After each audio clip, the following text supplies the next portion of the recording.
Me permito conocer la fisiología del Estado.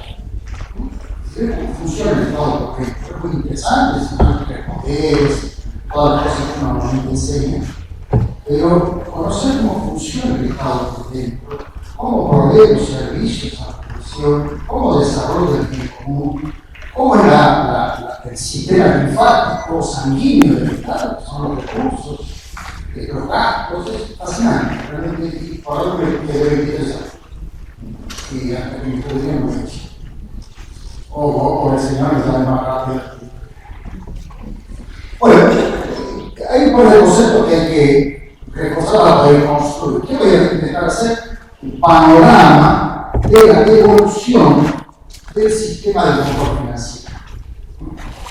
Porque, claro, explicarle a ustedes cómo es, siendo todo miembro de más de cuenta, pero sí puedo intentar hacer un juego, digamos, aerotáctico, y ver qué se nos presenta. Estuve escuchando algunas ponencias y de algún modo ratifica mi impresión.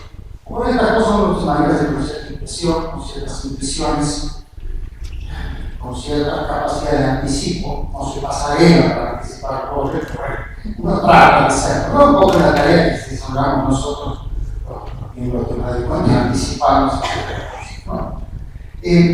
Básicamente, ¿qué somos nosotros? Bueno, nosotros somos una entidad fiscalizadora superior, eso lo sabemos, que es el etiquete internacional, ¿no? El etiquete internacional es un término más anglosajón, ¿no? La audit institution, SAC, Superior Audit Institution, los SAC, en inglés. Nosotros, EFS, Entidad Fiscalizadora Superior. Pero nosotros nos llamamos un Estado de Derecho. ¿Qué es un Estado de Derecho? Nosotros nos relacionamos con el poder público. El poder público siempre actúa en base a normas. Incluso es el margen de discrecionalidad que no está permitido por norma. No es como el derecho privado que no puede hacer las acciones privadas de hombre que de ningún modo ofendan a la están en sector. No, aquí es el inverso, es el derecho público. La autoridad tiene que manejarse bajo el principio de legalidad. Si no, la autoridad no está sostenida en la legalidad, el acto de autoridad es inválido y juzgado. ¿Y qué puede hacer los jueces en su sentencia? Puede ser un largo desarrollo, y hay que considerar el desarrollo argumentativo. ¿Cómo termina? En virtud del decreto del artículo 84 del Código Penal, condenar no pueden dar 4 años. Tiene que fundar su autoridad en una norma. Y ya viene su autoridad fundada en su elección, en el cargo cuando el cargo de juez según el sistema de selección que han tenido, y a su vez ese juzgado ha estado creado por ley. El juzgado no se puede crear por decreto. Desde todo el sistema normativo que supone la actividad de algo importante, como es una sentencia de un juez que crea derechos o restringe derechos. Eso es en todo el orden estatal, en todo el orden estatal. Estamos dentro del Estado de Derecho. Y dentro de ese Estado de Derecho nosotros nos ocupamos de una dimensión, que es el manejo de los recursos públicos, el control del uso de los recursos públicos y que se va conforme a norma. Siempre nos queda que cuando vienen se quejan de nosotros. Siempre nos tenemos las normas, no tenemos que ver.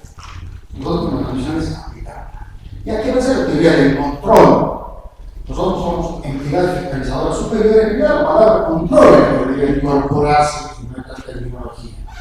No somos un órgano de acompañamiento de gestión, un rol de control. Porque la gestión la hace quien está legitimado para hacerlo, para que ha sido votado por la voluntad popular. Somos órganos que se llaman los órganos activos. El poder legislativo y el poder ejecutivo gestionan la cosa pública conforme a la dirección política que la voluntad colectiva en una democracia le fija el mundo. Existen órganos no activos, no que sean pasivos, son no activos. El poder judicial es uno de ellos, son órganos de control. No de control del poder judicial. Sí, un poder que tiene su peculiaridad. Dentro de la distribución y la economía del Estado, la función del poder judicial es resolver conflictos. Esa es la función que se le asigna a resolver conflictos. Y no hay conflicto, no hay sentencia. Ni interviene, se trata.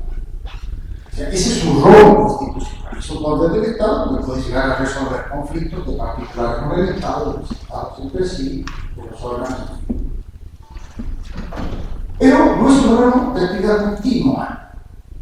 Es otra peculiaridad. Si no hay demanda, si no hay controversia, no actúa.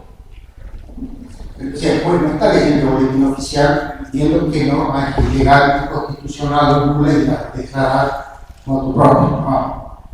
Si no se plantea la cuestión en el interno. Y acá aparecemos nosotros, los órganos de control, que tenemos actividad permanente. Somos órganos no activos, no definimos las políticas públicas, lo dijo la profesora Ibarra esta mañana.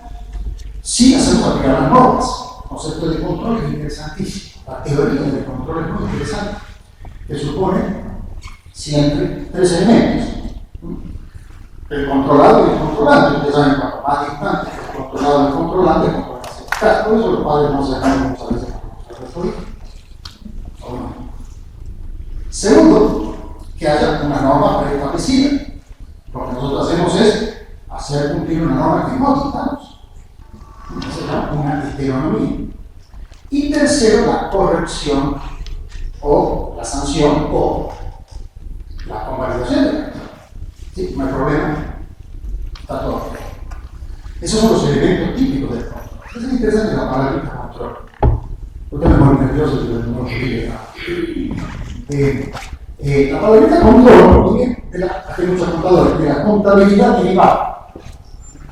Era el contrarótulo, un libro, el contralibro, se llamaba. Ah, usted me va a ayudar con una sola, no,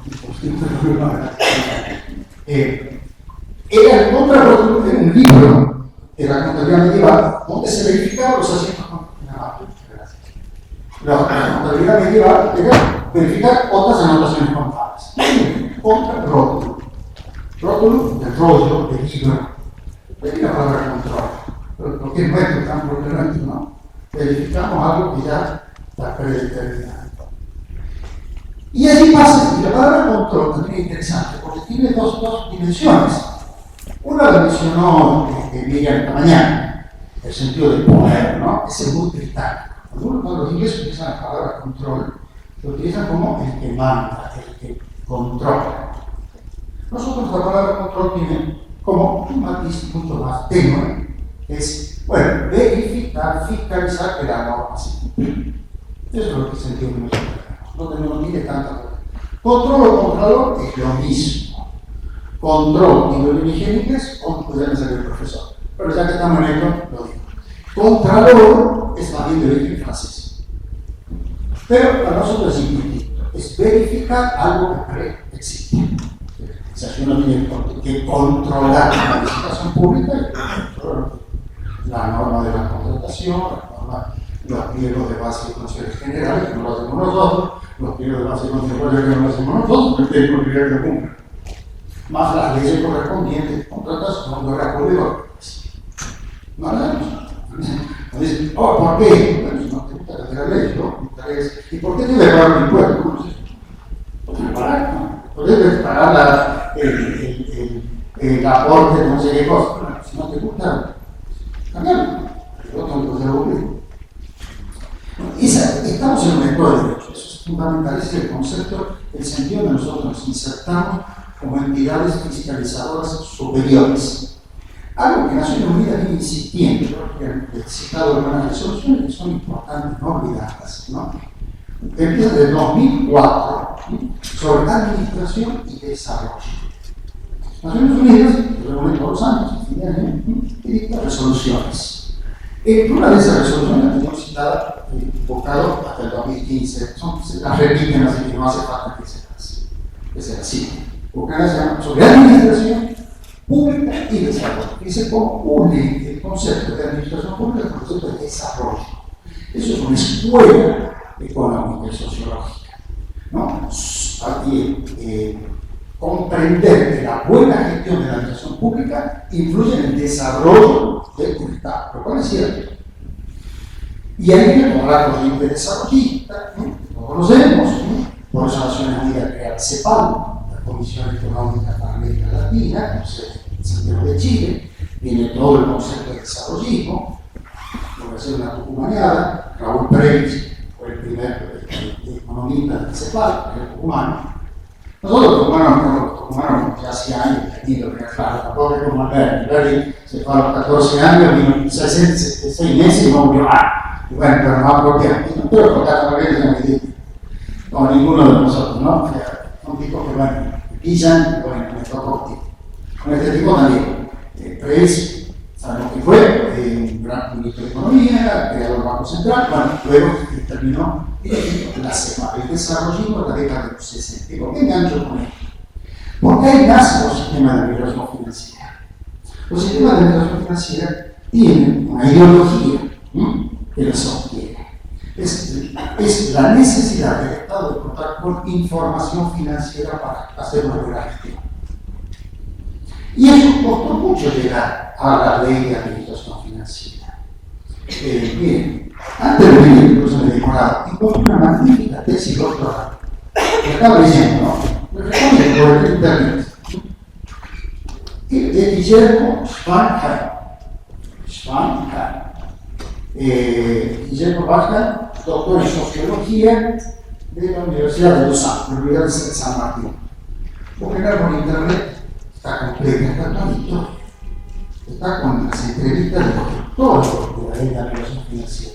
Y lo interesante es esto, cómo es conecta la ley de cito la ley de administración financiera porque todas las provincias, 22 provincias han adoptado. O sea, el modelo ha sido adoptado por 22 provincias. No me tomo el trabajo de ver si son todas o falta alguna que se haya modificado, pero de las 24 provincias, 22 han adoptado el modelo de la ley de administración financiera.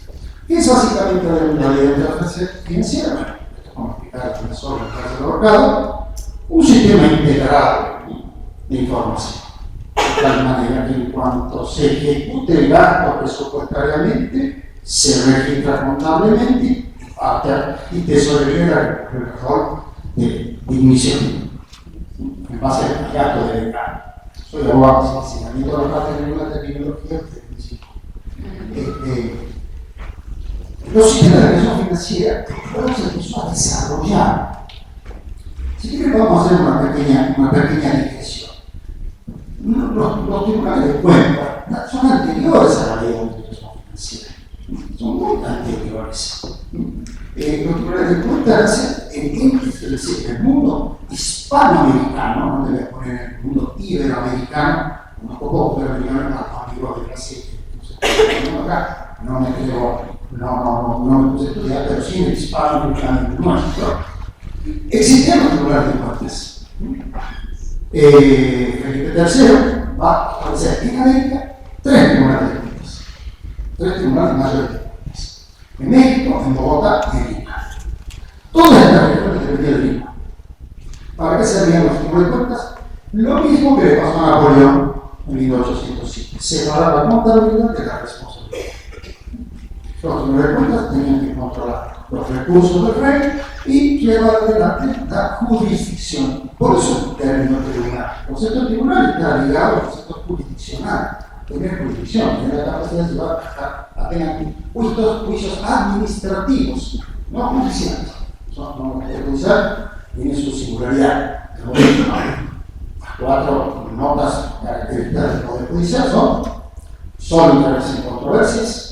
Es monopólico, no lo comparte con el poder, y es la última palabra. Nosotros no tenemos una última palabra, siempre capacidad de revisión judicial suficiente. Porque no somos un tribunal de naturaleza administrativa. O sea, eso pasa en lo normal. Hay de pollo, sabemos que está aceptada la jurisdicción administrativa, pero tiene que ser posible una revisión judicial. No es que seamos siendo muy novedosos para mantener tribunales de cuentas, ya vienen de la época hispánica, con el mismo sentido, rendir cuentas. Y se va a crear en Buenos Aires en 1700, bueno, estoy terminando, es muy nuevo, 1776, mismo año de la independencia norteamericana. En 1780 se crea el Tribunal de Cuentas en Buenos Aires, el Tribunal Mayor de Cuentas. O sea, que había un Tribunal de Cuentas. Y ya sabemos cómo luego con la va a seguir. La provincia de Buenos Aires va a ser la primera que va a constitucionalizar. La provincia de Buenos Aires, luego también estará Córdoba, luego también está Jujuy, Jujuy desde el año 35. Bueno, no tiene que nada.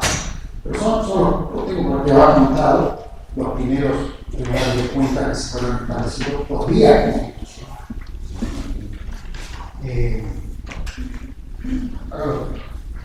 La provincia de Buenos Aires en 1889 y entonces en 1916.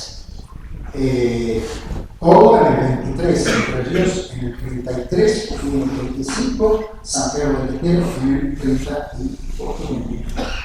O sea, constitucionalizado como órgano de control. Luego se va a constitucionalizar, estamos hablando de órganos de control permanentes de la Hacienda Pública, siguiendo la tradición. Acá se ve la tradición, el nombre sí se adapta el nombre hispánico, pero realmente nuestro modelo es francés.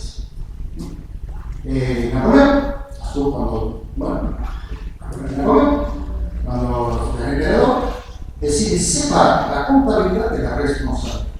Es decir, que el autor intelectual de los modelos actuales de cuentas de Napoleón dice, ellos tenían su oficina de contabilidad pública. Dice, pero ¿y la responsabilidad? ¿Quién la lleva adelante?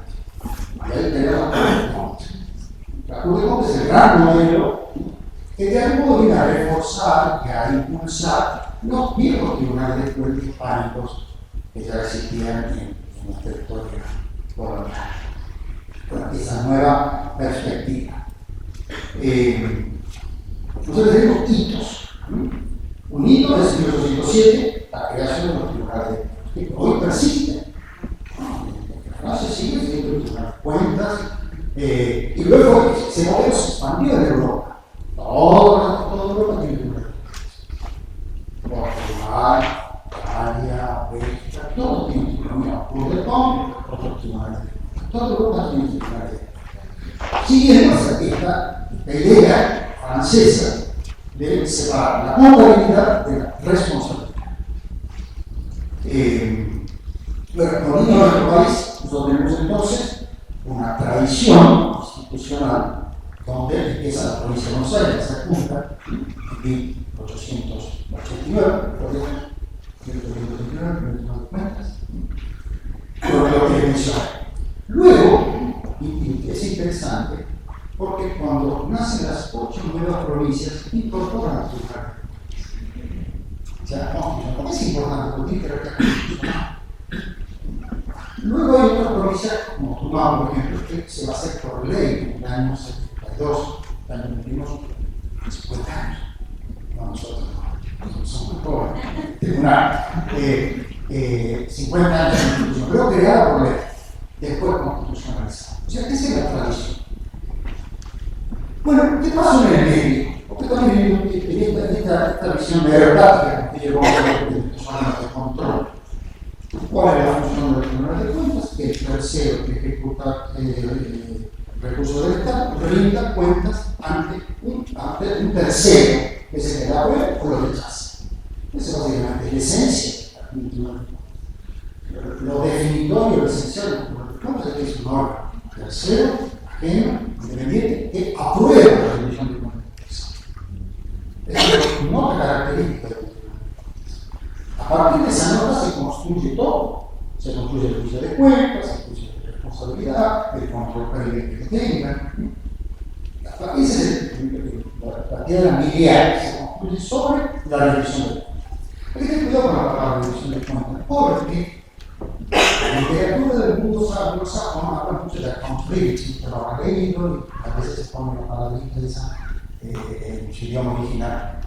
Y se la traduce como rendición de cuentas. Hay que tener cuidado. No es exactamente eso. La contabilidad es algo así como la responsabilidad que hay que tener frente a una gestión pública. Para nosotros, la gestión pública es algo muy claro. Es presentar el papel de un órgano tercero, se le tiene que realizar y está bien pagado. Y es el tercero que tiene la posibilidad de aprobarlo. No. Y si no lo aprueba, viene por lo que debe seguir después. En el medio de la historia apareció un señor que se llamaba Kenner, la famosa misión Kenner. Y este señor, un señor a mediados del siglo XX, por el 1920, 1930, empieza a circular por América, se llama Edwin Kemmerer, el Dr. Manning que llamaba, que empieza a circular por los países de la costa Pacífico, promoviendo las modificaciones de los sistemas financieros, de los sistemas fiscales, de los sistemas de administración financiera. Y con la figura de las contralorías. Por eso es que lo vamos a encontrar sobre el Pacífico, en vez de tribunales de cuentas, vamos a encontrar contralorías. Muchos de los cuales son casi exactamente igual a los tribunales de cuentas y algunos de ellos unipersonales. Que ya lo voy adelantando. El proyecto de ley de la administración financiera que envía Gutiérrez al Congreso preveía una contraloría de una persona, unipersonal. Muy interesante. A fin de tirar el tiempo era el proyecto. No era una auditoría, era una contraloría unipersonal que dependía del Congreso. Se lo cargaba al Tribunal de Cuentas, ¿cierto? Pero no era tan claro las funciones. Con ella me voy a ocupar. Lo interesante es ver que traemos una tradición hispánica. Esa tradición hispánica se reenergiza con la figura francesa de la Corte de Cuentas, el Tribunal de Cuentas. Es una función impresionante. Cuando uno le pregunta a los franceses cuáles son las grandes instituciones que usted tiene, bueno, la presidencia, el primer ministro, el parlamento, diputados, senadores, la Corte de Casación y el Tribunal. Bueno, esos son las grandes instituciones históricas de los franceses. Bueno, hacia su identidad nacional. Y eso les difundió. Es como discutir el código civil a los franceses. No, implementar. Tenemos todo lo que hay. Pero digamos, la energía de la idea francesa va a incorporarse, va a energizar los tribunales de cuentas coloniales, pasar a la misión que no llega a tocar a Argentina, no va a tener influencia en Argentina, digamos, va a ser siempre en la costa pacífica. Por eso encontramos contralorías en Chile, en Perú, en Ecuador, en Colombia, en México. Un señor que lo contrataban de experto en materia financiera. Bueno, volvamos al punto entonces de origen. La importancia que da Naciones Unidas al desarrollo y a la administración pública como factor de desarrollo. Y yo le traje algo interesante, que es importante que lo lean, ¿no? Perdónenme que muy poquito. ¿Qué dice Naciones Unidas sobre esto? Pues nosotros. Reconoce también la importante función que cumplen las entidades fiscalizadoras superiores y la que utiliza la frase EFS, entidades fiscalizadoras superiores, sabemos que estamos hablando de órgano externo independiente, en la promoción de la eficiencia, la rendición de cuentas. No sé si es exacta la traducción, pero yo utilizo la palabra accountability. Para nosotros la rendición de cuentas tiene otro matiz, pero no importa. La eficacia y la transparencia de la administración pública, lo que contribuye a la consecución de los objetivos y prioridades de desarrollo nacionales, así como los objetivos de desarrollo los objetivos de desarrollo del milenio de Naciones. O sea, resoluciones de Naciones Unidas se van repitiendo todos los años. A través de varias. Esto se lo suelen hacer a través de cómo ellos relacionan la buena administración con el concepto de desarrollo. Eso va a florecer con la semana. Ya comienza la historia de los sistemas de administración. La CEPAL, Comisión Económica para América Latina, establecida por Naciones Unidas en la época del desarrollismo, es decir, la importancia que ellos dan a que los países puedan evolucionar o introducir ciertos elementos que les permiten desarrollarse y ordenarse. Saben que la teoría de Previs es el concepto de que nosotros somos economías periféricas y que la economía en los sistemas periféricos no funciona igual que la economía de los sistemas centrales. Básicamente es eso.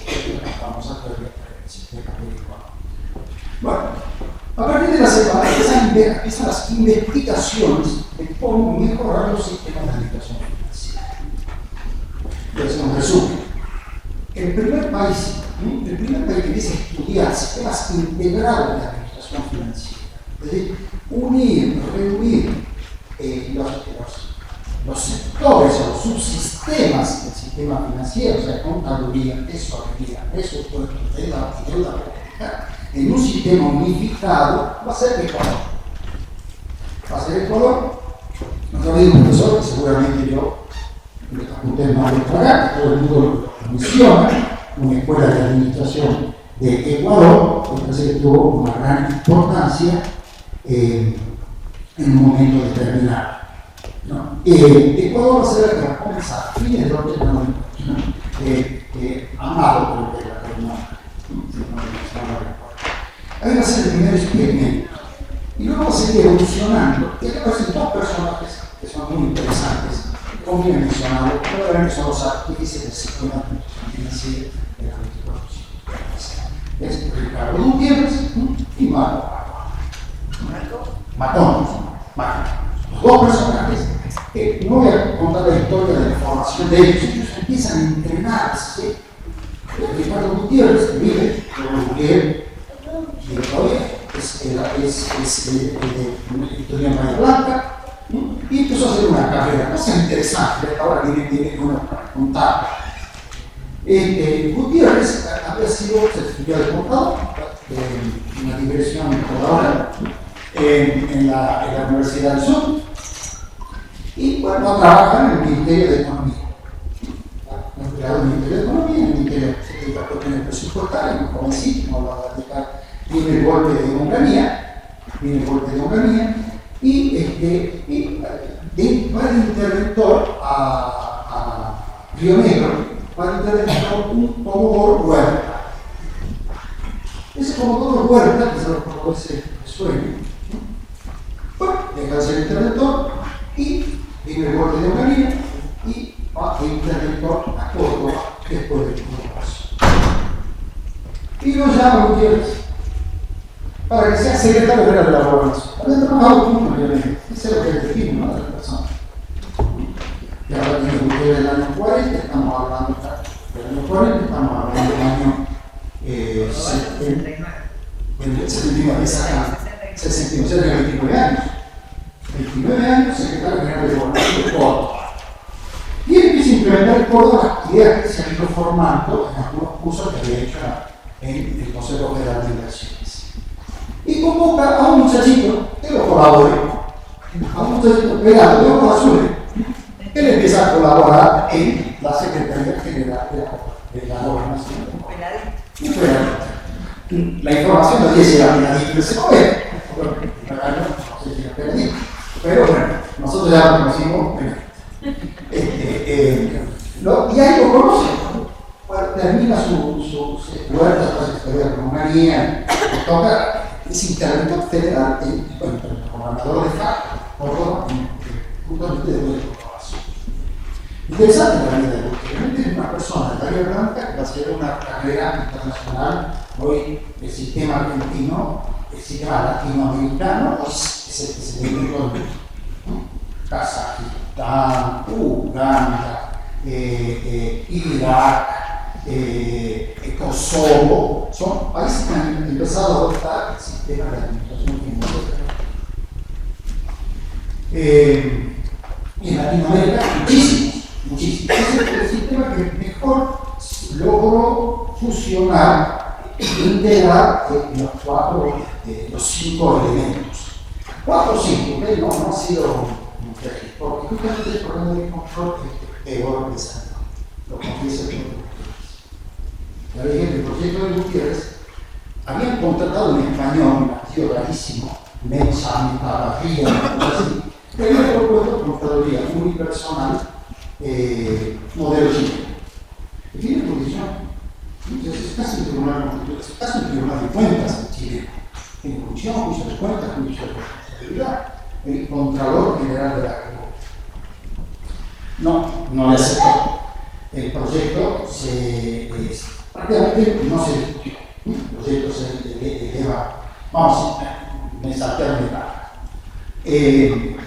Bueno, por un lado Gutiérrez y por otro lado Marco Macron, que hoy es el presidente jefe de la oficina del presupuesto del Congreso. Han desarrollado una expertise internacional. Caballo, año 91, como edad, recordamos esos años tremendamente, ya estaba preparando todas las reformas de la ley del año 21 y los llama Gutiérrez, se llama porque estaban en Venezuela. Y le dicen, muchachos, esto que han hecho ustedes en Venezuela, en Bolivia, para hacer un sistema de Bolivia, y el programa de la Gutiérrez, el secretario de Hacienda, de la Nación. ¿Qué hace un secretario de Hacienda? El secretario de Hacienda es un simple club de fútbol. Cree que reparte la pelota y hay un ataque y grita que gana gol. Es un secretario de Hacienda en la Nación.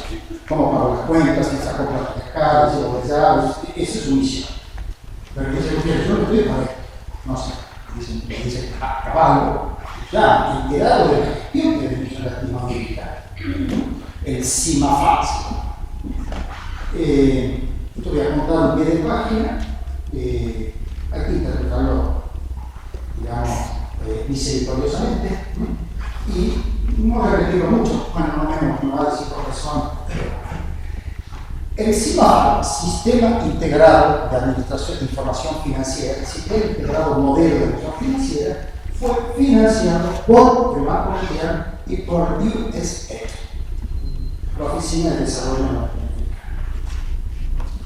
Cuando uno escucha el USAID, a todos, por lo menos los viejitos, se nos produce un pequeño temblor, ¿no? Una cosa rara.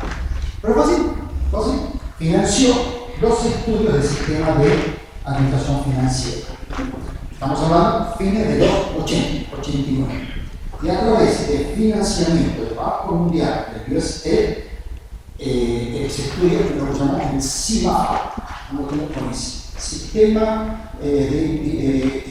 Integrado de Modelo de Administración Financiera para América. Esa fue la matriz del sistema de administración financiera. Se buscó unificar. ¿Cuál es el propósito? El propósito era doble. El propósito era doble. Primero, ordenar el sistema financiero, porque estábamos sacados. Los conocimos a crisis del 90, del 90. Sabemos que, por ejemplo, no se sabía cuál era la regla pública de fácil. No se sabía. Lo manejaba el Banco Central de Información, el Banco Nacional de Información.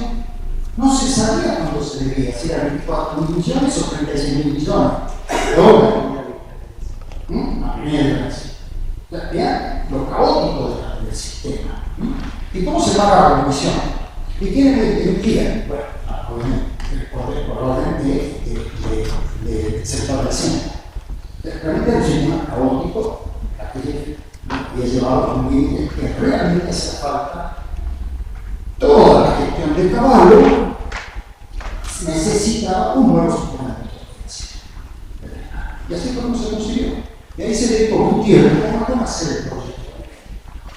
Pero si ustedes ven, todo el proyecto giraba alrededor de estos 4 elementos: contaduría, tesorería, presupuesto y deuda.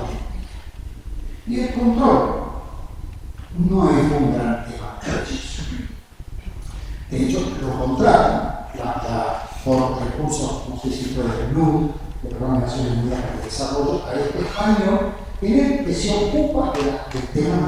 O sea, lo que más se discutió de la ley de administración financiera en ese momento no fue la estructura de la ley, fue estaba hecho por expertos. En un momento dado, va a decir Maskin, hay un interesante el proceso de gestación de la ley, porque se encontraron con 4 o 5 tipos de textos dentro de la Cámara de Diputados y del Senado, sobre todo la Cámara de Diputados. Lambert, Maskin, Barnini y estoy olvidando uno o dos más.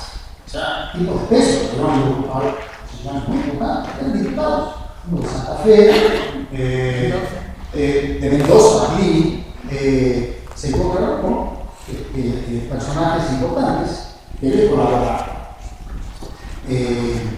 Cuenca Lambert, Les recomiendo esto porque esto también tiene que pasar una novela de Netflix. ¿Qué tal la tesis? No la puedo terminar de leer porque la imprimí la semana pasada. Es muy interesante, porque cuenta mucho teorías.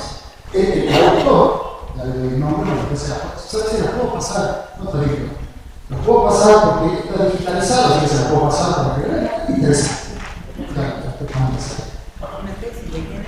Y un señor que yo ya había leído algunos artículos y ahora le hizo una tesis doctoral de sociología. Cuando se puede estudiar el sentido del sistema de la sociología y de las cosas, un poquito aburrido. Pero bueno, en una tesis de sociología de Lausanne, Universidad Nacional de San Martín, se llama Guillermo Fernando Schwann,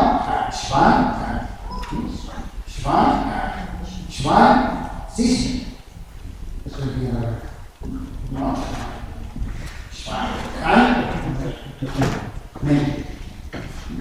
o sea, un cisnemente. Sería un cisnero, nosotros, no cisnero, ¿no? Bueno, interesante, porque ahí yo entendí cosas de la realidad financiera. Ese concepto de tener información financiera para desarrollar la actividad pública. Es imposible tener información financiera.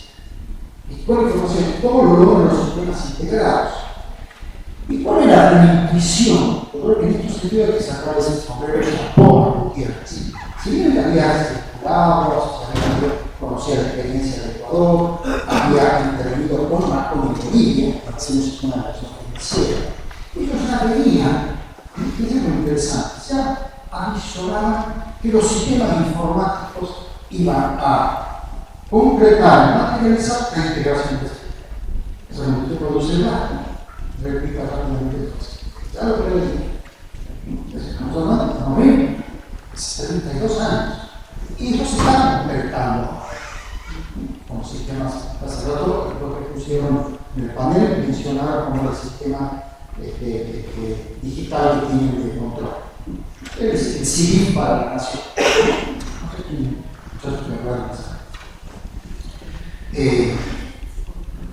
Entonces,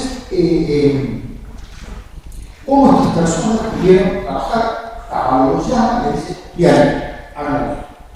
Todo lo que ven ustedes en Venezuela, en Bolivia y en experiencias que más han tenido, háganlo en México. Y se dedican a hacer la ley. Él mismo confiesa muchas veces que la parte de control no era su especialidad. O sea, hay que comprarla en España, no era así como tal que utilizar guerrillas son claramente no. Se envió el proyecto de ley y había que comenzar a ley. Él confiesa que no costó mucho comenzar a ley. ¿Por qué no? No, muy bueno. O sea, en el 90 estaba en una tremenda crisis financiera y se sabía que el sistema de la educación financiera de la vieja ley de contabilidad no podía acompañar el cambio económico y político. Dice que en materia del cuerpo de la ley no hubo gran resistencia. ¿Qué se discutió en la minera? Que debe ser entonces, sin esto, nosotros no podemos funcionar, porque no aprender nada. Esto es para nosotros el control somos. Hay una diferencia de idiomas.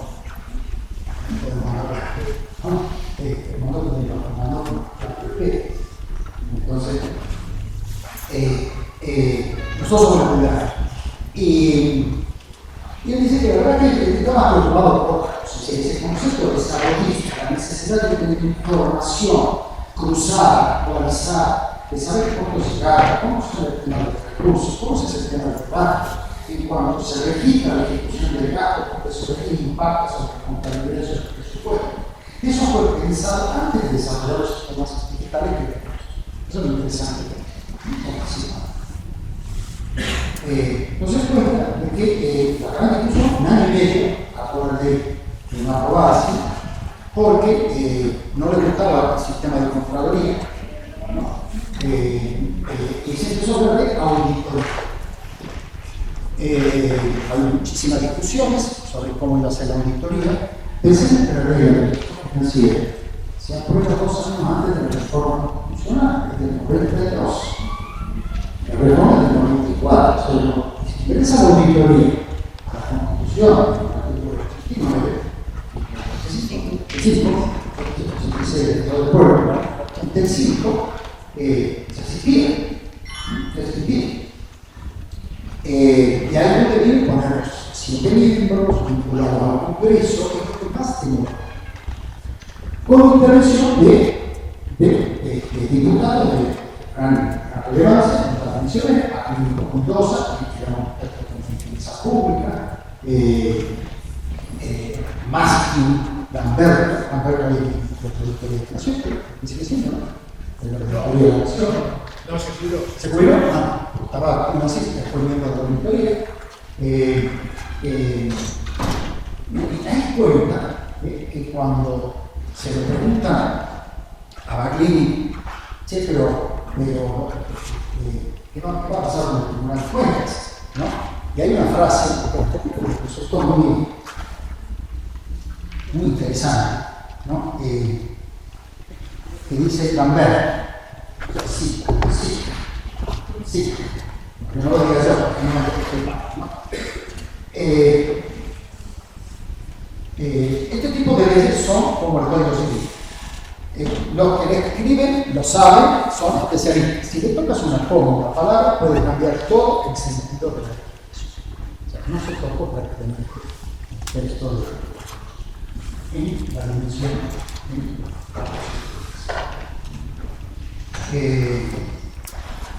Bueno, así nace entonces la ley de regulación financiera. Un año y medio discutiéndose en el Senado le hace las modificaciones, vuelve a comienza por diputados. Y se inicia por diputados, va al Senado, vuelve a diputados. Piensen que en esa época no se había reformado la Constitución, o sea, había 5 pasos que cumplir. Ahora son 3, no más, ahora son 3. Mano gana, el truco, si no tiene el mismo número para el entendido, mano gana. Bueno, lo mismo pasa para la Cámara, que impone su mayoría, y la otra no le gana a punto, si impone la primera, se ha reducido a 3. Un año y medio encallado en el tema de expansión, en realidad, literalmente. No, en el tema. Y bueno, yo voy a terminar. Dos ideas para ir cerrando, por favor.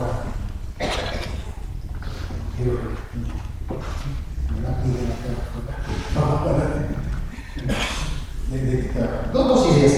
Los sistemas de regulación financiera fueron pensados dentro del contexto de la ideología del desarrollo. Tener elementos para que el Estado desarrolle una acción con la suficiente información. De hecho, Macón era desarrollista. Se hizo esto, pero Gutiérrez, conoció a Rafael Frigerio, trabajó con abuelo, a ver si decía el abuelo. Rafael Frigerio, abuelo. Gutiérrez. Macón tiene es de la Universidad de Buenos Aires, también tiene una trayectoria bastante interesante, muy interesante. Su formación se encuentra en Venezuela, los cursos que estaban en Venezuela, en la época de Rafael Caldera, un señor llama, lo voy a mencionar porque se llama Alan Breuer Cajas, que hoy está exiliada en Estados Unidos por el régimen venezolano. Yo no sabía que por el libro, que era un promotor del sistema de la regulación financiera. Ahí se encuentran Marcón y hacen la nota. Un puntito que van a llevar adelante todo el cambio. Un auténtico hecho propio, avalo del rendimiento del sistema, con la gran transformación que hicieron de tierra. Y nos contaban cómo los convencía, que esto es muy interesante ver esto. ¿Cómo lo convencían a Don? Todos lo conocemos a Don, ¿no es así? Histórico, tesorero, general, ¿no es cierto? ¿Cómo lo convencían a Don? Era tesorero, general. Bueno, ¿qué se tiene que sentarse a hablar? Ellos decían a comer al comedor privado de la pérdida de Hacienda, empezaron a conversar al tesorero, al contador general de la Nación, en ese momento, que había que integrar los sistemas. Y lo hicieron. Conclusión, este sistema de regulación financiera está enmarcado conceptualmente, si bien su origen es los grandes principios del desarrollismo, que separan por su escuela, pero si eso no es correcto, si no aportas con buena información de todos los datos del sistema financiero, se gobiernar, si es posible, tomar decisiones, gobernar, y saber de qué grados esos compromisos tienen los recursos y qué grados de posibilidad de cierto plan. Ellos reservaron su sistema integrado. No llegan a hacerlo así, llegan a verlo, pero no llegan a concretar. En el año 96 se van a los denuncias de ministerio. Se van los dos. Pero hoy en día ya existe el sistema de información financiera digital. Y eso es como una nueva mecanismo, que es el que nos hablaba la doctora Ivanega esta mañana, cómo nos vamos adaptando a los nuevos desafíos. Ahora también hay que pensar que se van a empezar a vivir con una facilidad que existe los accidentes digitales. Entonces ya la despapelización, los sistemas de información financiera, funcionan cerradas, contando cómo cuentas, ¿no? A través del sistema digital. El acceso a la información se ha hecho mucho más importante, mucho más. Un pueblo se impone a los mismos de control, un enorme necesidad, un buen necesidad. Ya no viene de crédito. Ahora empezamos a ingresar a todo el cerebro del sistema, que son los sistemas que siguen el orden nacional, Tucumán llama SAFIP, cada uno de las dos provincias tiene un nombre propio. Desafío a adaptar. De tal manera que los sistemas de control, esto que se pensó, se terminó en la década del 60 con el desarrollo, se concretó en los 90 las leyes de administración financiera, que se exporta al mundo. Básicamente, ellos actúan hoy estas dos personajes que son consultores internacionales. Se está concretando todo lo que se llama de información financiera digitalizada, donde cada unidad de información financiera está SAP, informa automáticamente qué está pasando con el sistema de retroalimentación. Ese es el desafío que se nos está presentando a todos nosotros. Y termino con una palabra de Melchor Uruchara. Lo conocen a Melchor Uruchara, como gran diputado del radicalismo, que trae una palabra objetiva, nunca participó en estas cosas. Fue fiscal de la provincia de Buenos Aires en el tiempo del CAP, en el año 1989, y con eso termino. Y no tengo dudas de lo que se va a contar con uno de los sistemas de información financiera más organizados. Pero vamos a destruir el sistema. Melchor Uruchara, cuando el diputado nacional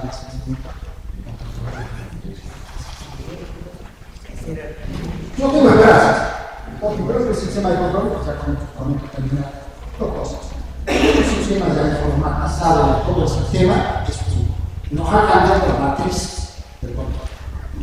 Cada uno puede ingresar en cualquier momento. No tenemos que esperar a la producción de control. Es accesible, hasta transparente. En definitiva, hay las funciones uno cumple. Pero también hay que pensar que un buen sistema de control, pasa por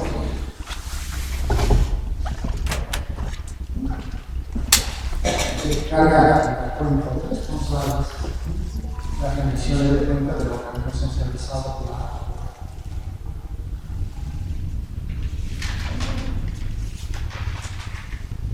formular, evocar, repartición. Esto es lo esencial. Esto es lo más importante. Dos, es atender al enfermo con medicina preventiva, con ritmos paliativos. Pero esta es la esencia, sea un tercero que apruebe. Y esto para nosotros es efectivo, es la esencia. Vamos mencionando precios. Fue revisada, controlada, documentada y aprobada por la OMS. teoría de control. Tiene que ser un tercero. ¿Se puede recuperar esto? Sí, se puede recuperar perfectamente. En cualquier modelo, sí, comparto con lo que decía Automino. ¿Por qué? Porque eso se hace con ley. No está para la Constitución para hacer. El Tribunal de Relación funcionó con ley.